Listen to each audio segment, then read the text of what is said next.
Hey everybody, Maria from Coda.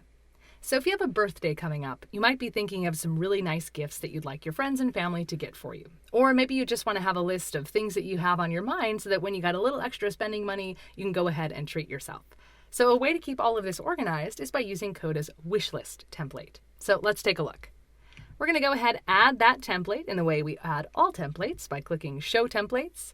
And over here on the side, we'll say Wishlist. There it is. Just drag and drop it right into your doc. And now let's take a look at how this is put together.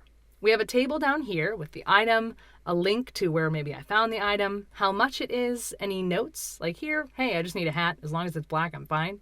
And then if you've got it or not. And the conditional formatting that we have is showing us that we set things to be struck through when it's marked as got it. So a nice way to say, hey, this is what's currently in and out of my list.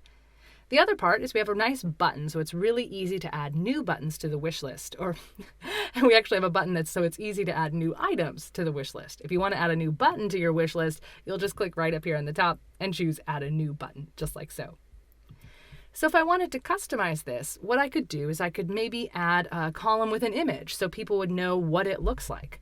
How I could do that is just click on this plus sign, choose to add an image column, and then if I found an image online, I could upload it here, or if I had this open on my phone, I could take a picture with my phone and upload it as well. The other thing that maybe we want to do is practice a little gratitude. Make sure that we're not messing up by not thanking people for the things they get us. So what we could do is we could actually add a thank you note reminder. So I'm going to do a checkbox, and I'll say thank you sent, and I could say either yes or no. And then what I could do is I could actually set a reminder. So every day or anytime something is set to got it, I could say, hey, remind me to send a thank you note under that automations menu. So you have the ability to really make sure that you're staying on top of it and extending the use of this particular item. All right, have some fun, start customizing, and we'll see you next time.